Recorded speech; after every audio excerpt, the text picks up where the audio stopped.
եմ, եկեք տղեկ մտածենք ապագայի մասին, մենք մեր պայքարը արել ենք նրա համար, որ ունենանք անկախ հզոր պետություն և պետականություն, այս ուժերը չեն ուզում, որ մենք պետություն ձևավորենք,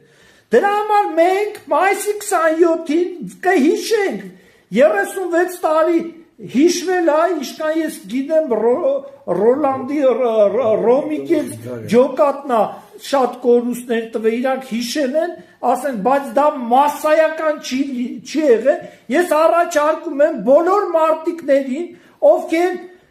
պայքարել են հայոց պետականության ստեղծման համար, հայոց անկախության, լիարժեք անդամ լինի միջազգային այցաններում օնում որպես պետություն, բոլորիդ հրավիրում եմ մայիսի 27-ին մենք այդ օրը հավաքվենք, վեր հիշենք մեր տղեկին, որոնք զոհաբերվեցին, դրանք մեր հայոց բանակի էլիտան էին, իրանք պայքարեցին հայկական պետության հիմնաքարը դնելու համար և սովետական բանակը իրանց ոչնչացրեց։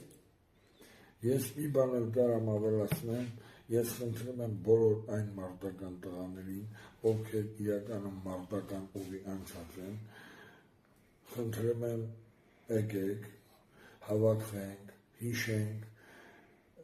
բանակի հիմքը դրվել է հաբով, հայոց ազգային բանակով 89 թվին ստեղծվել